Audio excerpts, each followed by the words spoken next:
Okay. All right. Thank you for your patience and waiting just to make sure we had everything situated from a technology standpoint. So I want to welcome you all and thank you guys for coming out for our MLK speaker this evening. Have a very good speaker. I'm biased. Known Wayne now for several years because I think the first time we brought him here to SDSU was back in 2019. Yeah. But I heard him speak while at a conference and was just phenomenal and has brought him back not only to be our MLK speaker, but he's actually worked with us in our athletic department, working on various types of trainings as well, and has been extremely well received by all of our students. So definitely glad to have him back again. Wayne currently serves as the director for Equity. Yeah. Equity. There's a long title to it, but within the South Washington school system up in the Twin Cities area. He actually attended college at, I'm about to mess it up, Gustavus Adolphus, I'm not gonna forget that. Gustavus Adolphus College, was a student athlete as well, but also, as I met him with his work with his father's church up in the Twin Cities as well. So very extensive and unique background, so I think he brings a very great perspective, hence why, kind of in the spirit of Martin Luther King Jr., who himself was a preacher as well, I think it brings some additional insight in there. But with that being said, I will go ahead and turn it on over to him and get out of his way and let him do his thing. 15 seconds to get situated. It's not gonna take 15. Okay. Thank you all so much. I'm so excited to be here. I'm so excited to be back with you. I think this is my third year here, and so every year that I get asked to do this, funnily enough, it's kind of like being a pastor. It's like Easter, and it's like, how do I preach this different this year? Talking about MLK, I think, is super important, in part because whenever we talk about civil rights as a whole, that is the name that people think of first. When we talk about what does it mean to be a part of the civil rights movement, people will always say, oh, Dr. Martin Luther King. And then when you say, well, tell me about Dr. Martin Luther King, people always say, well, I have a dream, right? And so I have a 9-year-old son, and he and I were talking about it, and I was working on this thing for my YouTube channel where I was going to talk about Dr. King. And he was like, what we should do is we should dress up and you should let me read the I Have a Dream speech. And I was like, Wayne, his name's also Wayne. I was like, Wayne, there might be a little bit more there than that. And so I want to take a little bit of time and talk about some of the more that's there because when we have the same conversation every year, I think it's important that we don't minimize the impact that someone can have. And so just titling this entire thing, honoring the legacy of Dr. King. I want to frame it this way. In the 1770s, the leaders of the colonies in the United States, what is now the United States, began this rallying cry of no taxation without representation. Has everybody heard this in U.S. history class at some point, right? And so, and then we get into, and you will never be truly free until those in bondage have the same rights as you and me, right? If you've seen Hamilton. So there was all this conversation about how exactly the colony should go about being represented if they were going to be taxed, especially since taxes were being raised on said colonists. And this rallying cry led to a revolution, a protest document in 1776, the Declaration of Independence, and then further on in 1789, the ratification of the Constitution. And so we see a lot of legislative work that comes out of a rallying cry. But what's fascinating is the family of Dr. King, recognizing the ways in which every year we celebrate this federal holiday, gave us their own rallying cry, and it was this: no celebration without legislation.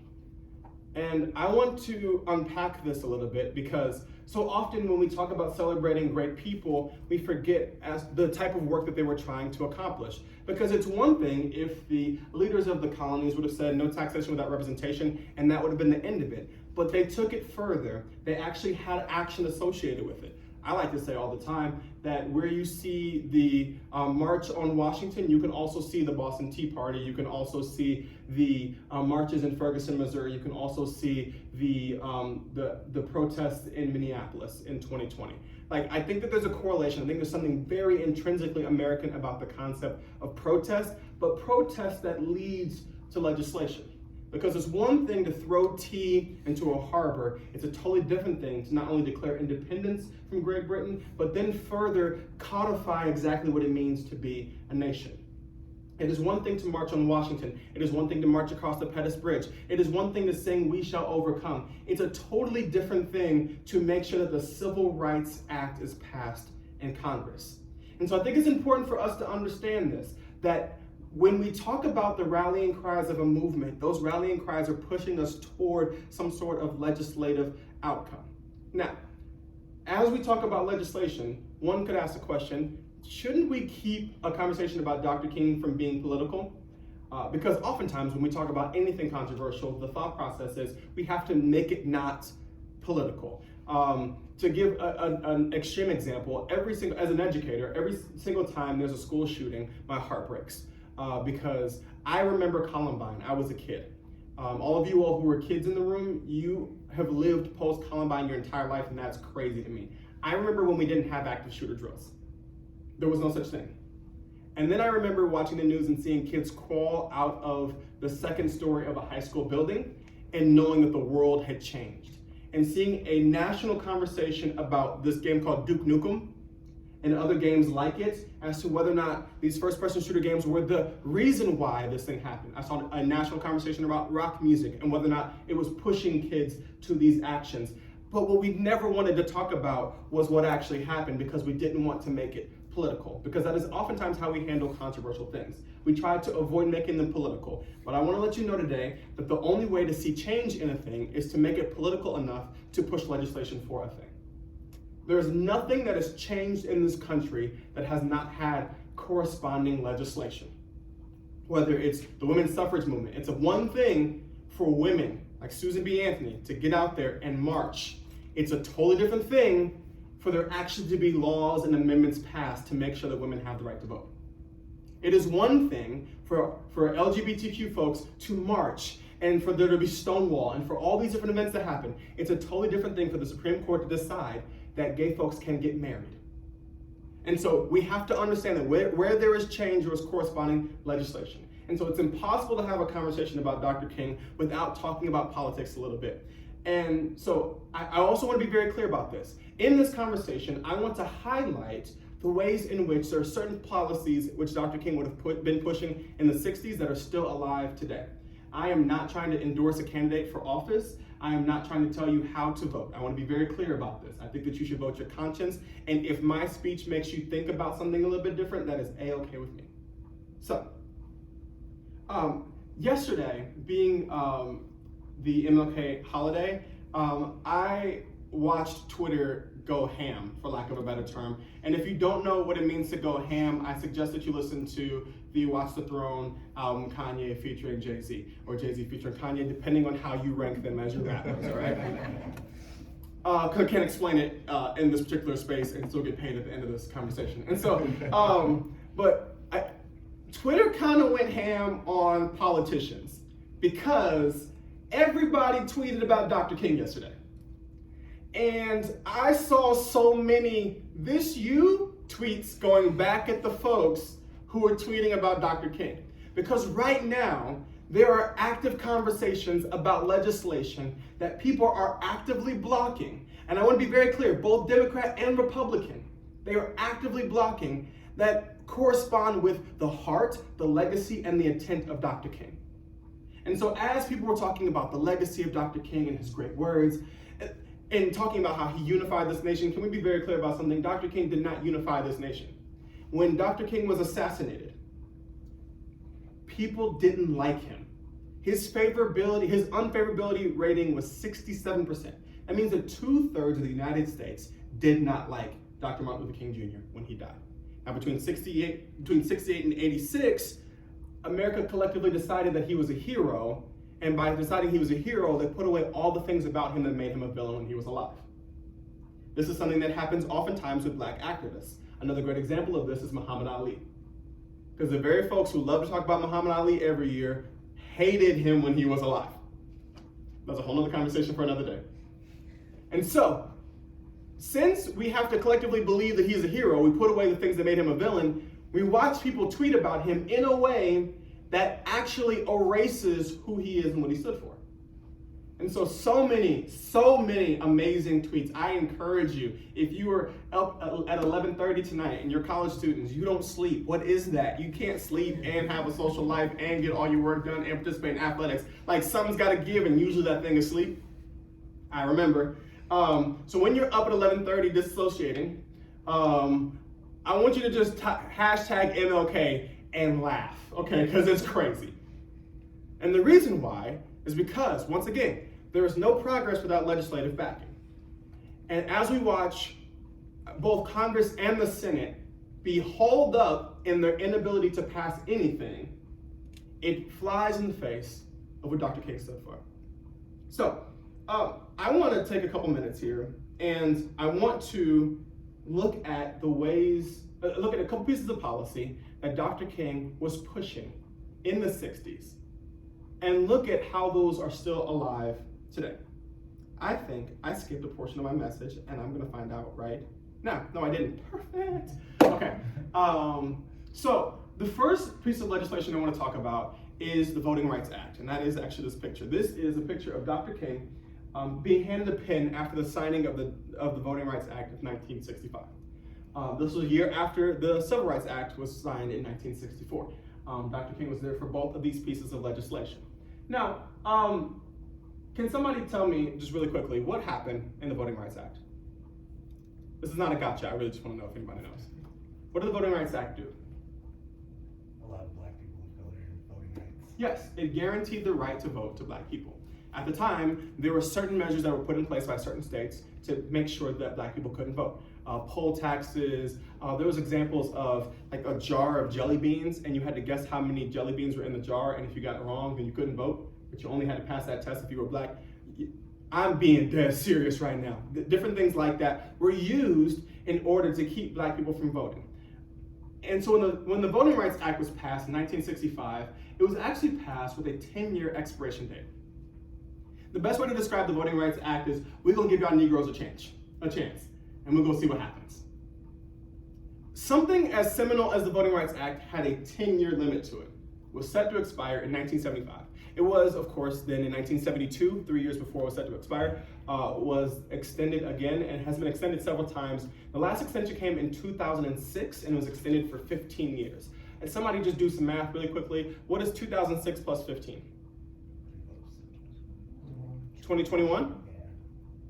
And so, for all intents and purposes, the Voting Rights Act has expired. Right now, black people do not have a legal protection to their right to vote. I want you to just pause on that. In the year 2022, we're talking about 14 years after we elected the first black president. We're talking about 10 years after we re-elected that first black president by a landslide. Black people in this country do not at present have a legal guarantee that states cannot pass bills that do not grant them the right to vote or can make it more difficult for them to vote. Right now. How? You would think that after the first 10-year period, Congress would have been like, you know what? Black people actually have some intrinsic value. We should just go ahead and extend it permanently. Now, I think one important thing to consider in this conversation is the concept of identity politics. Has anybody ever heard the term identity politics? Anybody? Yes? Okay, when you hear identity politics, what do you normally, what is it normally in the context of? Anybody? There's no wrong answers. It's like playing the race card, playing the woman card. Mm-hmm. Like using your identity as like a political tool instead of like who you are. Yes, absolutely. And so whenever we talk about politics, so often people say, like Kamala Harris is an excellent example of a person who people think use identity politics, because not only is she black, but she's a woman. And so using those two intersections, she believes in the minds of political strategists that she should be able to reach a certain voting bloc because of her identity. Now, the important thing in that conversation is recognizing that there is one identity that exists in this country that guarantees you rights. One. Does anybody know what that one identity is? And it's an intersectional identity, but there is one identity. What is that? White. There's more to it. That's one part of the intersection. White male. There's two parts of it. Some other parts of the intersection. Rich white male. Sure. White male. Yeah. A cisgendered, heterosexual, white male is the only group of people in this country who have all of their rights guaranteed. Right? Because let's just look at this from a numerical standpoint. If you were to Google it right now, about 90% of the Senate is male. 100% of presidents have been male. I don't know what 44 out of 45 is, but the majority, 90-something% of vice presidents have been male. I think somewhere in the range of like 86% of Congress is male. So for all intents and purposes, if men collectively decided that women should not be able to vote, men could pull that off. Right? They've got the power. Right? So no matter what intersectional identity you happen to have, because of the identity politics that has existed in this country for almost 250 years of straight white maleness. Now, straight, we could put that a caveat with that because that's just straight presenting, right? Because we all know. And so here it is that this one intersectional identity has been able to guarantee all their rights while putting caveats on everyone else's rights. Now, I'm not here to throw dirt at straight white men. I promise you I'm not, because this is a systemic issue. This is not an individual one. The system has been created in such a way where everybody else's rights are up in the air. And so with that being the case, we have with the Voting Rights Act, the ability for it to not be passing. And here's the reason why. Dr. King talked about this in the 60s. He says, I think the tragedy is that we have a Congress with a Senate that has a minority of misguided senators who will use the filibuster to keep the majority of people from even voting. And literally the conversation that we are having in 2022 is about whether or not we should abolish the filibuster in order to guarantee the right to vote to Black people. And so when we talk about a piece of legislation that is sitting on the docket of the Senate right now, the extension of the Voting Rights Act, this is the same piece of legislation that in 1963 and 1964 and eventually passed in 1965 that Dr. King was working on. And here we are, all these years later. It's a little bit of history repeating, but it's also, when we talk about honoring the legacy of a man and honoring the work of a man, understanding that this man worked and was killed for this particular piece of legislation. And we're still having the conversation about it today. The second issue I want to talk about here is around poverty. I love this quote. The solution to poverty is to abolish it directly. By now a widely discussed measure, the guaranteed income. Dr. Martin Luther King Jr. believed that we should try to guarantee all citizens with an income.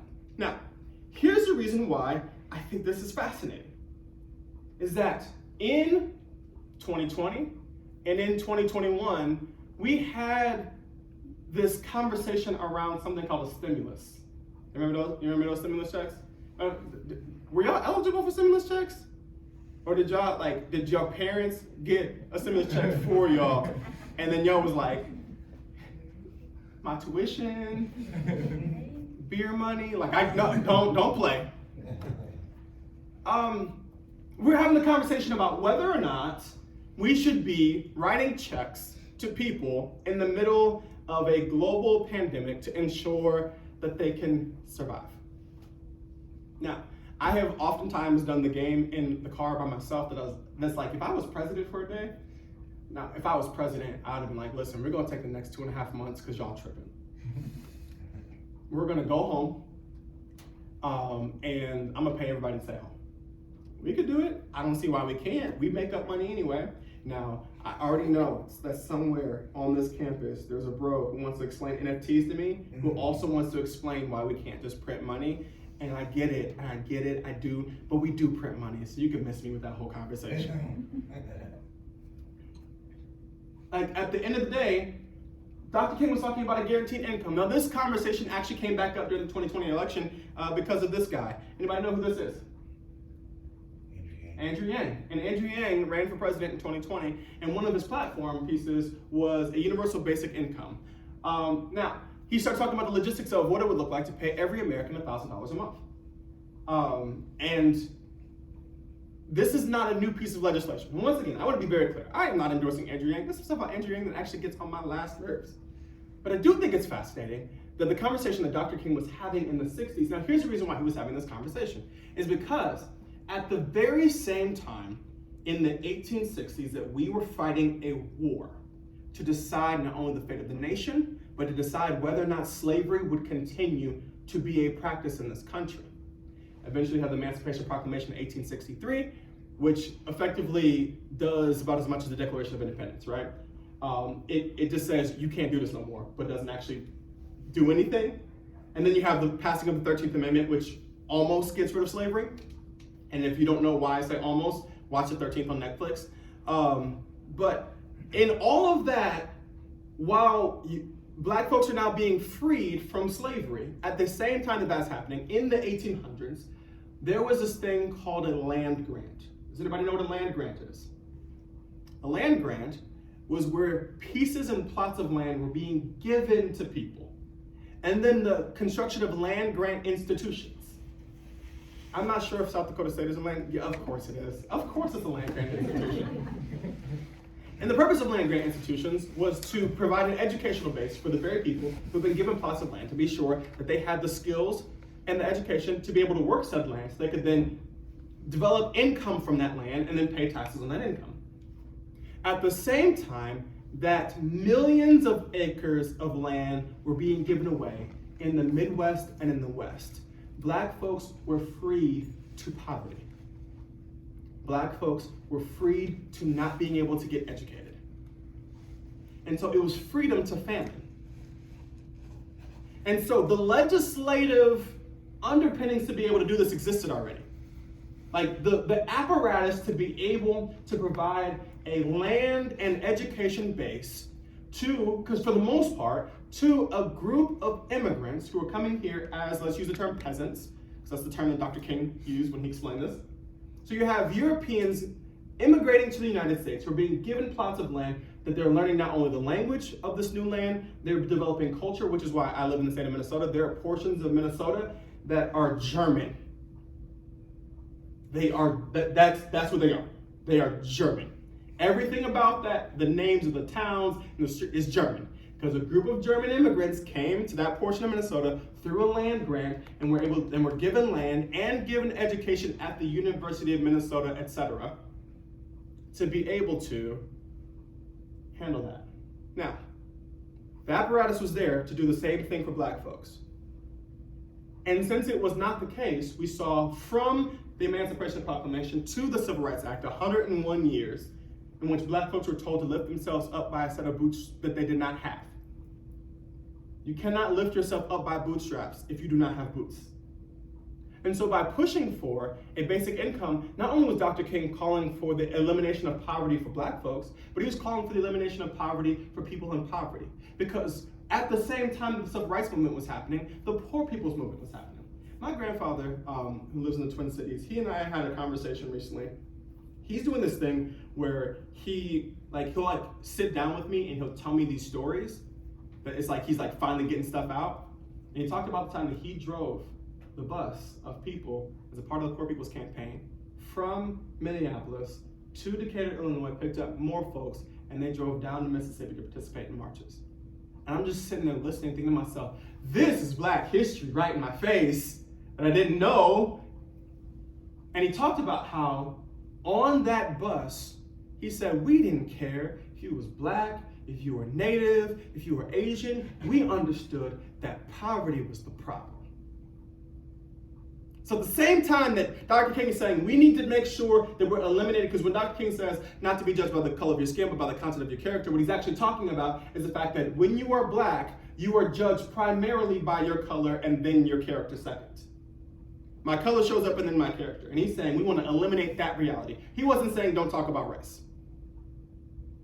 But he's saying as we're doing the work for decency as Black folks, we also need to do the work to make sure that we're creating an economic base for those who have built this country with their free labor and built this country with their minds and spent 100 years in the crux in between, not being compensated and not being looked after. So this is policy and legislation that continuously comes up. Now, obviously we know that there were two $1,400 stimulus checks. Somehow, we were supposed to survive the last 2 years on $2,800. I don't know about you. I can't survive 2 months on $2,800. Now, I know y'all college students, you're like, shoot. I got kids though, I'm sorry. The idea of saying we want to make sure that everybody has what they need.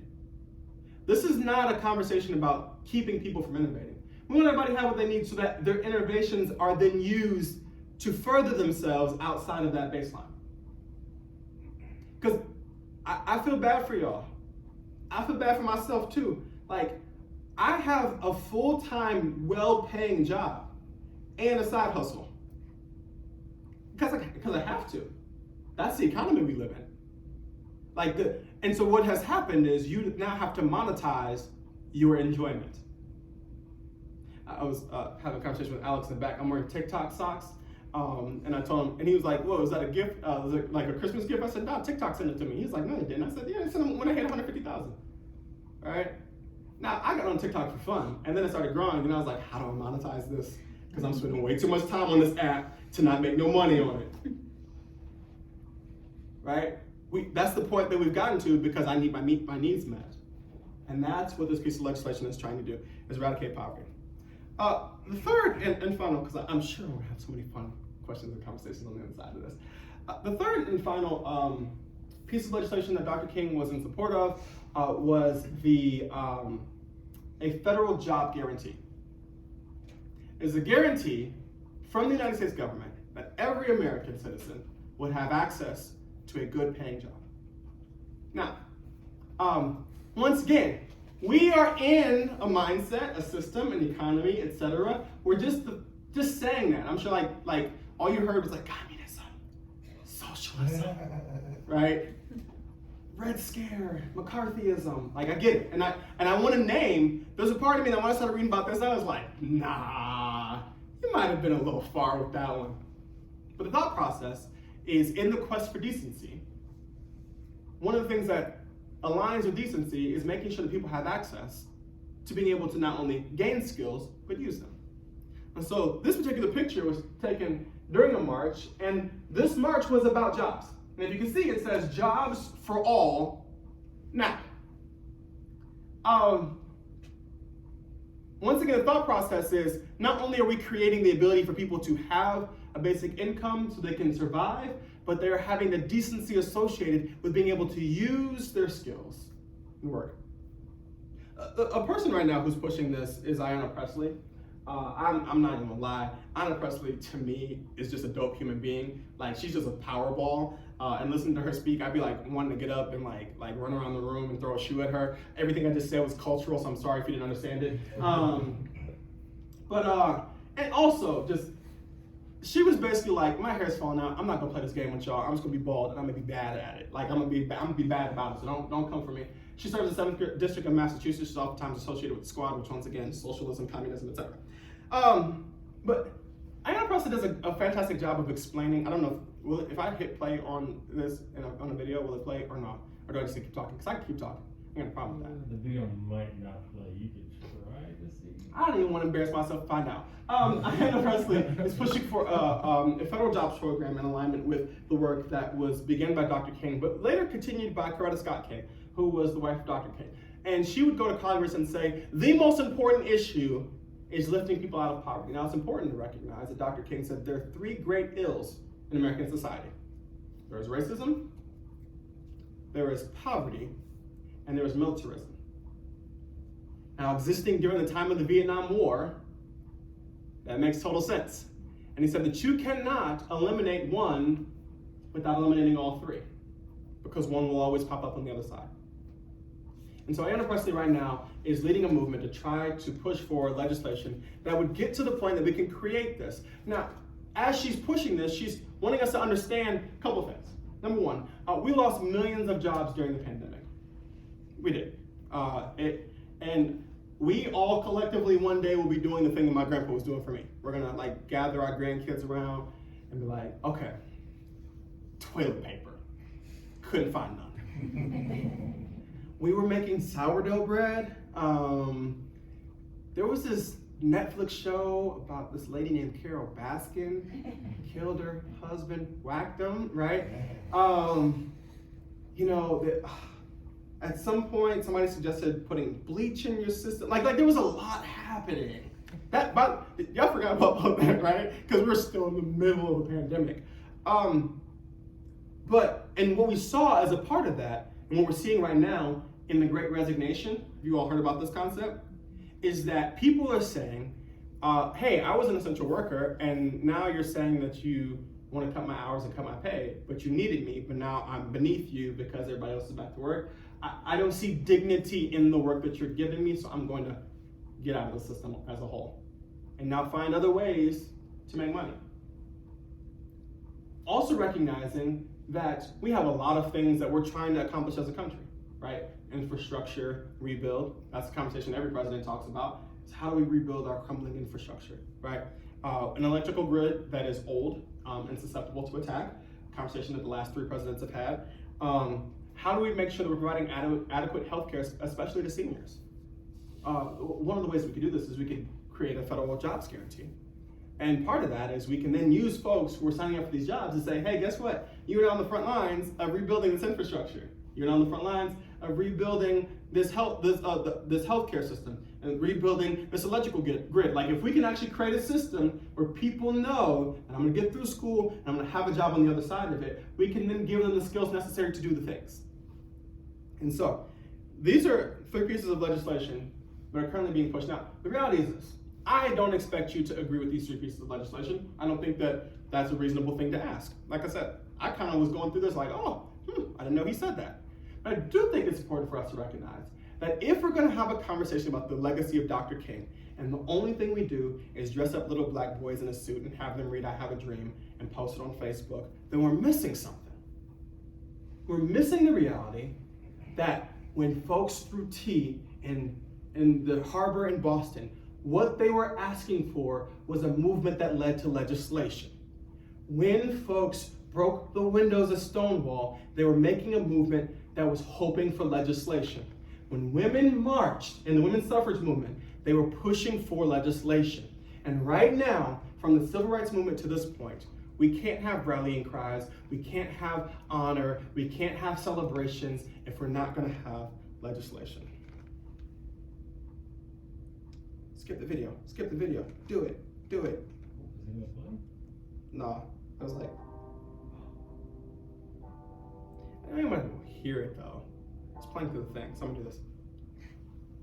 And so it's important for us to recognize this, that what Dr. King's children are calling for, and this specifically, I listed 3 different types of legislation. The one that they're calling for at the moment is an extension of and a permanency to the Voting Rights Act. It is ensuring that every single person has the right to vote in perpetuity, forever, and that nothing will infringe on that right again. So, like I said, when we get to this point where we're tweeting out and we're saying things while blocking the things that he believed in, I think it's time for us to say no celebration without legislation. Thank you all so much.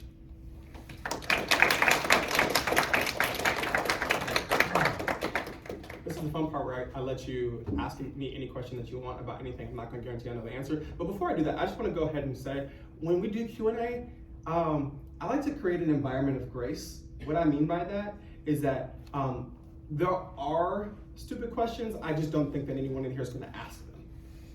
That's number 1. And number 2, that you're not judged positively or negatively for anything that you say.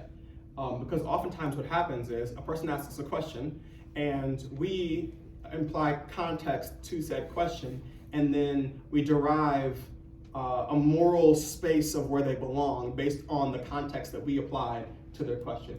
I know that I just threw a lot of words at you. Does that make sense?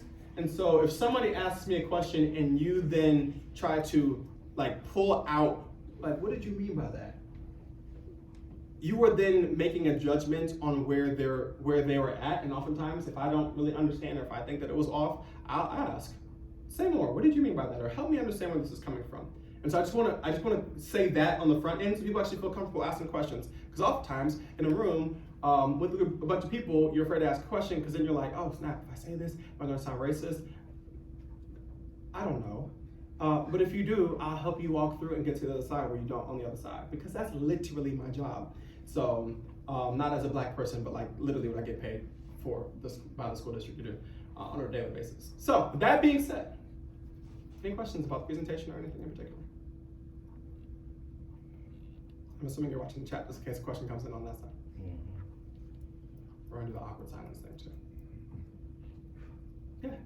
The unfavorability rating that was very high towards the end of his life. Mm-hmm. Do you have an idea how long, how many years that had been the case, or was it only as a result primarily of the 1967 April Beyond Vietnam speech at the Riverside Baptist Church, which was widely denounced across the establishment, including the more liberal leaning, I believe over 150 papers wrote editorials denouncing him, and LBJ disinvited him from any further events at the White House. So was it primarily that, or had it been fairly high? Do you know? It had been fairly high throughout the 60s, and so and it kind of it hovered in that 2/3 range throughout 63, 64. After the Civil Rights Act was passed, there was a lot. There were more threats on Dr. King's life after the passing of the Civil Rights Act than there had been at any point during the Montgomery bus boycotts or anything like that. And I also know that there were a lot of editorials that were written that would constantly talk about Dr. King as a race baiter, as a rebel rouser.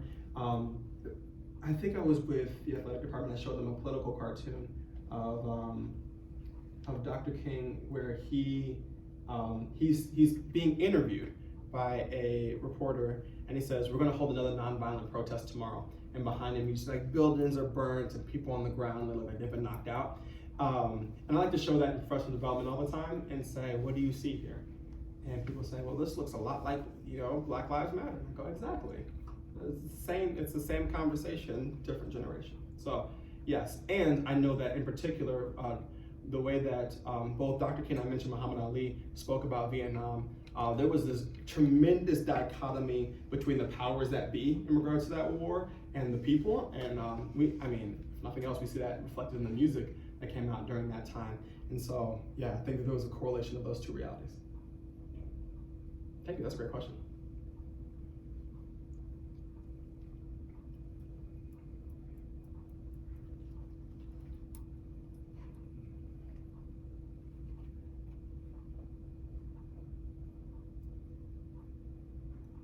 Yes. I'm just one guy. How can I bring about the change you're arguing for? Absolutely. Well, so of course there's the, call your legislators, right? There's that portion. And I know we say that, and there's a part of me that feels even saying that is disingenuous, because I don't necessarily see a correlation between the calls that we can make to, like I can make to my particular congresswoman, or senator that would necessarily make the change. But I do think that one of the major portions is in the conversation. That as the conversation changes from a societal standpoint, it moves how we vote moving forward. And so when we have conversations in particular about the Civil Rights Act, for example, the conversation has centered on the filibuster as opposed to centering on the bill itself. And so I like to do the job of interrupting. When having conversations with friends, and they're like, "Oh, well, did you see Kristen Sinema got up and did this speech about how she's not going to support the filibuster?" And my response is, yes, and what we really need to be focusing on is the law that's being passed. And so trying to change the conversation in my spheres of influence, in addition to any connections that I have to be able to continue to push that voice, and recognizing it feels oftentimes like we're a drop in the ocean, but if we can get a bunch of droplets together, we start to feel like a bigger wave in the process.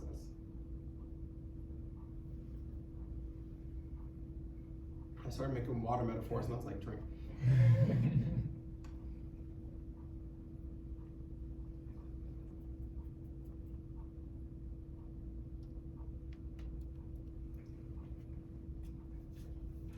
How many of you all knew about all three of those pieces of legislation from Dr. King?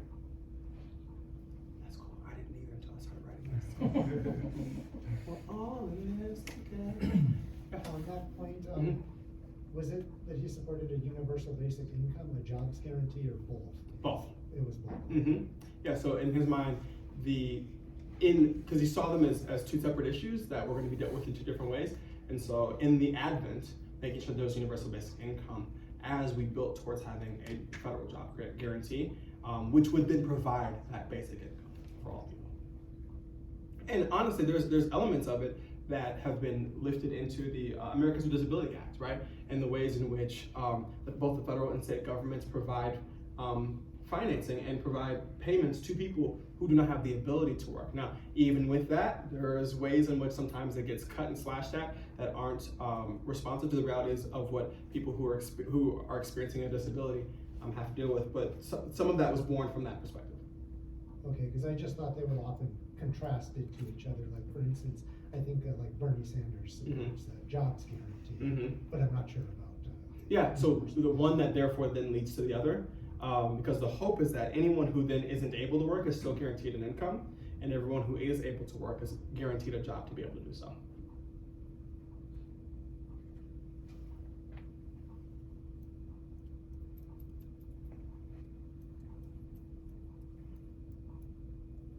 Yeah. How would you say is like the best way to go about starting conversations, especially with people that don't necessarily seem like they would want to talk about that type of thing, you know? Yeah. So I like to start. Start macro. So like start at the all, right, or the everyone. So it's like, okay, if we're talking about economics, like how do the policies that exist right now impact everyone? And then I like to figure out what's the point of intersection. And so as a person who works in education, I think in the state of Minnesota, 93% of teachers are white, and I think 2/3 of all teachers are female. And so I spend a lot of time drawing the comparison between feminism and race, and conversations about race, and watching the light bulb go off when I do.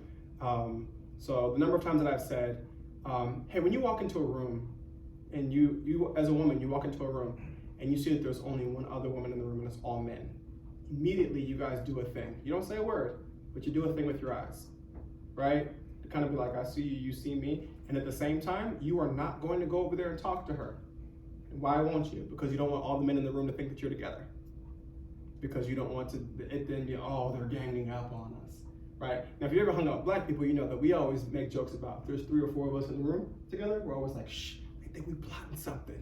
Now, that has its roots in slavery, and we can go ahead and address that. We were never allowed to gather in groups, which is why church became such a big deal for black folks. That was the one time we were allowed to gather in groups. And there's a lot of code that came out of black churches during slavery that people have lost over time, but there's like traditions and things that we still do in the black church today that were completely associated with our ability to communicate in church. Another conversation, another day.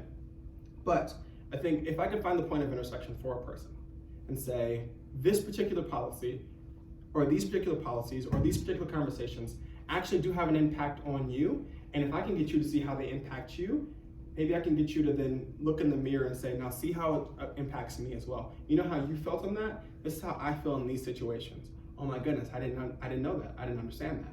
I had never seen that before. Okay, now you do. So now, when you see me talking about X, I want you to remember that feeling. Okay, that makes sense, right? And then what I found is once that connection is drawn, that person, if they're a decent human, that person, when they see it happen, will respond physically like it's the thing that they connected. So like in their minds, even though, so after explaining to a couple of principals in my district about that concept, when I then walk into a room and they see me do the thing, right? They're like, oh my God, Wayne, it's okay. It's okay. Like they're responding like they're doing the thing, right? And so if I can create that point of intersection for them, then I can start to have further conversations. But, things don't oftentimes happen, or people don't oftentimes understand systems of oppression until they've met the intersection of how that oppression impacts them. I hope that answered your question.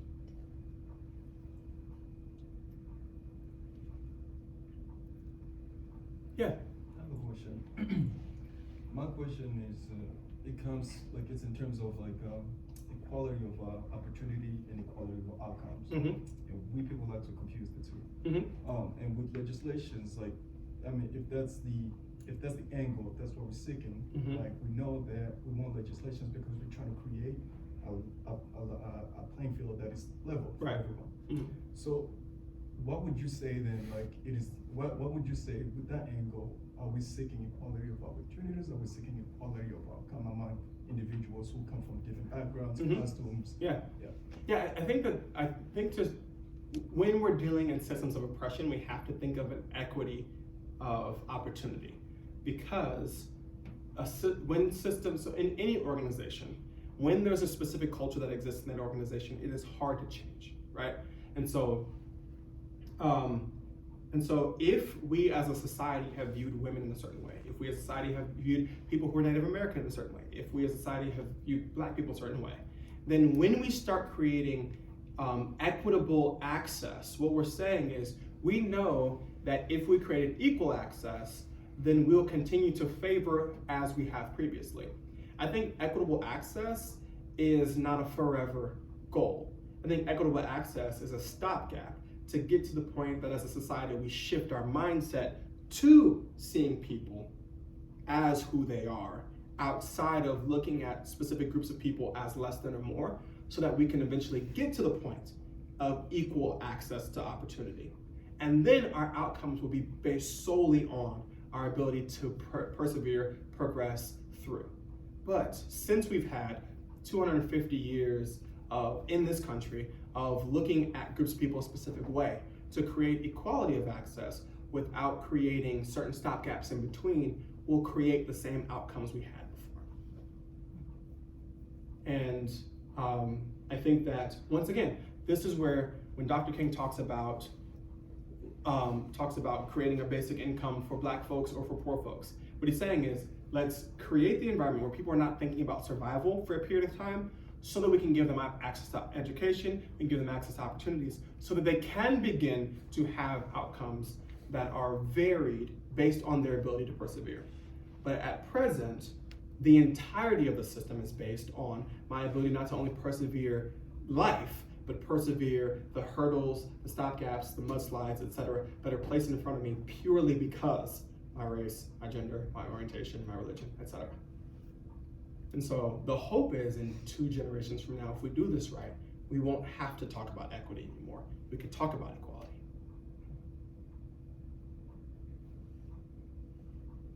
So it's the stigma. Once again, it's the we are one of the few developed nations in the world that has never had a female head of state. Why? Like, honestly, why? And if you ask people, they'll say, well, women are so emotional, they get us into a bunch of wars. Every single war we've ever been in, a man got us into. I'm gonna be political for a second. We're not gonna sit here and act like GW didn't go to Iraq because of the fact that his dad didn't get it. That was an emotional thing he did, and lied in the process. I'm just saying, we can't sit here and act like we don't get scared sometimes if somebody's gonna get their feelings and press the button. And so if that's, by the way, can we just for a second, I'm gonna get off this soapbox.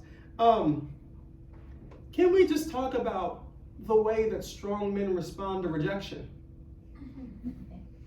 Right? Like the dudes that we think are the self-proclaimed alphas. If you tell them, no, thank you, I'm not interested, then like, you're ugly anyway, get out of my face, right? And so I think when we talk about the stigmas associated with groups of people, these stigmas are a term that you probably heard in psychology called projection, right? And so I think it's important for us to recognize that there's one group of people who, by and large, have not seen mass shootings happen in schools, and they're the group of people who have metal detectors. Projection, right?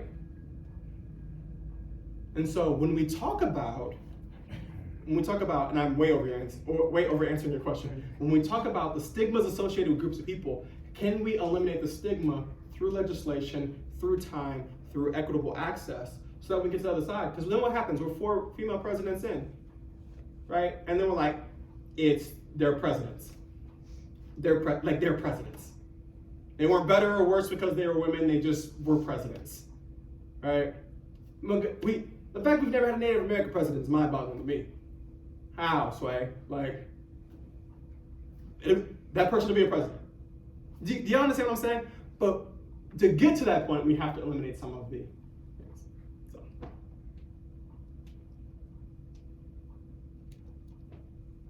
Yes? I think at one point you mentioned the word peasants, Mm-hmm. right? I'm not sure if you did expound on it, but could you expound on that a bit? Yes. Because recently I did see something that basically explained that it wasn't really, like when Europeans came to America, is that they wanted to set up the same system that they had in Europe, and at the bottom you have peasants, Mm-hmm. nobles, peasants, and so Mm-hmm. on. And the original intent was that for the Native Americans to be that class, but they were dying out because of diseases that they brought and so on. So they had to find a different group of people to fit that role. Right. So can you kind of align Absolutely. that with the dichotomy that exists between those groups? Yes. So Dr. King, the quote from Dr. King is, at the same time that America was providing land and opportunity for its white peasant class, it wasn't providing it for its black peasant class.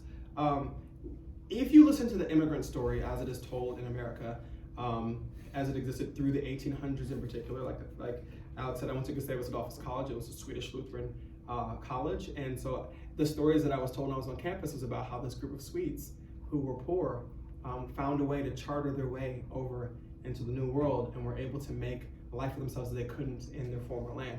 And so there was this viewpoint of the type of people who were coming to America, specifically in the middle 1800s into the early 1900s, were kind of the lower class of white societies or European societies, because I think there's a difference in European societies and whiteness. Once again, I can expound on that in a second.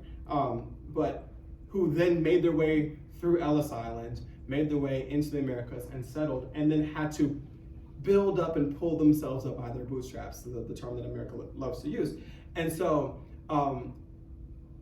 seeing that this group of people was coming into this country, and as what it meant to be white was shifting, because as each group arrived, at one point being Irish wasn't white, at one point being Italian wasn't white, at one point being Greek wasn't white, right? And so as what it meant to be white, as you were able to shift into what it meant to be white, you were then seen as a lower class white person who then needed access to opportunities so that you could be above those Negroes, right? And so I think that as we talk about it from that kind of idyllic grouping of lower class European citizens making their way on dirty boats across to the United States, then being given out of that lower classness the opportunity to have land and the opportunity to have access to education, and that then lifted them out of their space in that peasant class to keep black folks in that space, if that makes sense.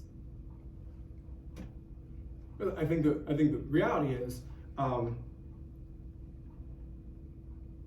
the greatest fear of the ruling class in the South in the early days of slavery was the recognition that the plight of the poor white man and the plight of the at the time indentured black man were the same.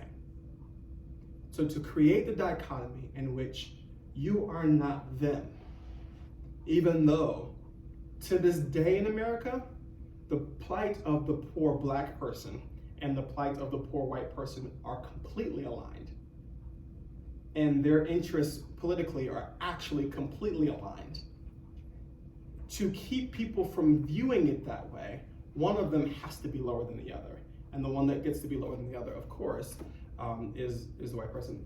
Ergo, how a group of wealthy Southerners convinced a bunch of poor Southerners to fight a civil war for a bunch of slaves that they would never get to own themselves, keeping them in their place. Ergo, how Jim Crow comes into play after Reconstruction, keeping those black folks in their place.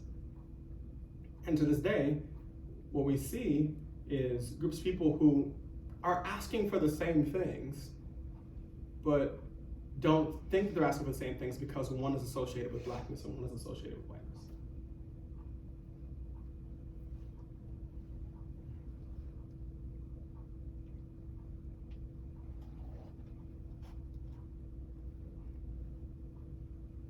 the awkward pause thing. That's also 6:30. I don't know.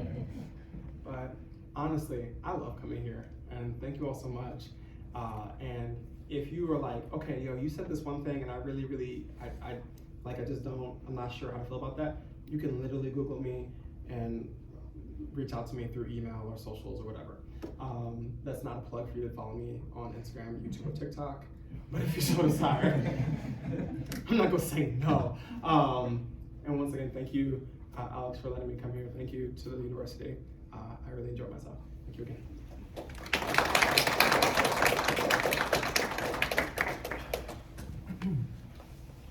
Thank you again. Want to let everyone know we appreciate you guys coming out, and I hope that